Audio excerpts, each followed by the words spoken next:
மாவு பிசைஞ்சிட்டோம். அதுக்கு தக்காளி தொக்கு ரெடி பண்ணிடலாம் சப்பாத்திக்கு. இப்போ எண்ணெய் ஊற்றி எண்ணெய் காஞ்சிருச்சு. இப்போ கடுகு போடுவோம். கடுகு வெடிச்சிருச்சு. அதுக்கப்புறம் 2 சீரகம் போடுவோம். அப்புறம் மஞ்சள் போடுவோம். அது கருவேப்பில்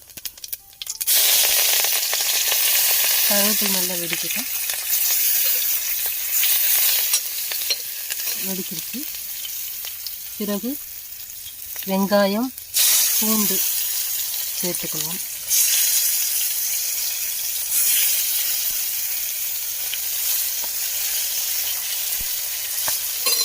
அதை நல்லா வதக்கலாம்.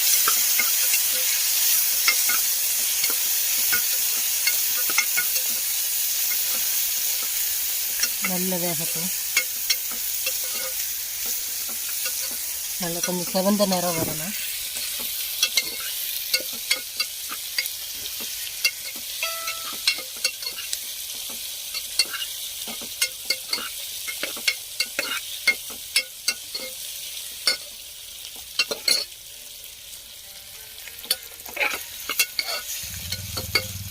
கொஞ்சம் வதங்கிடுச்சு. இதோட பச்சை மிளகாய் வரமிளகாய் சேர்த்துக்குவோம்.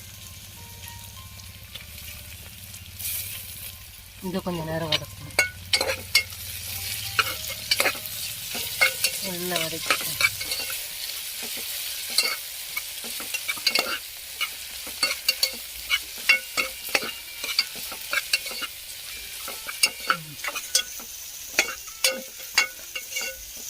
இப்போது தக்காளி சேர்த்துக்கணும்.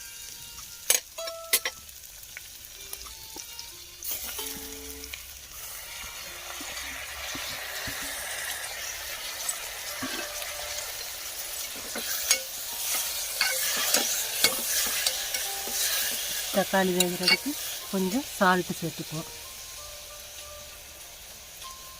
அப்போனா தான் நல்லா வேகும் தக்காளி சீக்கிரம்.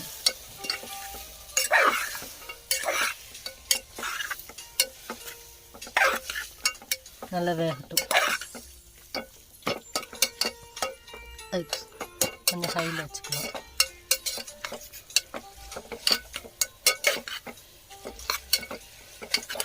வேகட்டும் நல்லா. தக்காளி வெங்காயம்லாம் நல்லா வதங்கிருச்சு. இப்போ கொஞ்சம் மிளகாத்தூள், நம்மளுக்கு எவ்வளோ காரம் தேவையோ அந்த காரத்துக்கு தகுந்த மாதிரி போட்டுக்கோங்க. மிளகாத்தூள், மல்லித்தூள், சால்ட்டு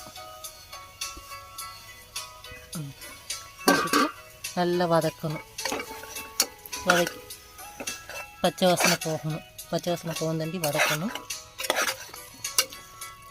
வதக்கிட்டு தண்ணி உங்களுக்கு எந்த அளவுக்கு தேவையோ அந்த அளவுக்கு ஊற்றிக்கோங்க.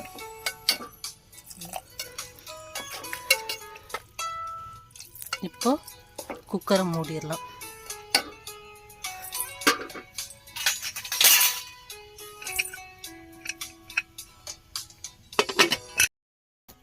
வாங்க இப்போ குக்கரை திறக்கலாம். எப்படி வந்திருக்குன்னு பார்ப்போம். நல்லா வெந்திருக்கு பாருங்கள். நல்லா கொலையாகிருக்கு பாருங்கள். பாருங்க நல்லா சாஃப்டாக வந்துடுச்சு. இப்படி வெந்தால் தான் தக்காளி தொக்கு நல்லாயிருக்கும் சப்பாத்திக்கு.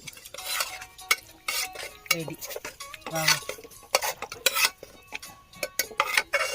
இங்கே பாருங்கள் எப்படி வெந்திருக்குதுன்னு. இப்படி வேகும். சாப்பிட்டான தக்காளி தொக்கு ரெடி.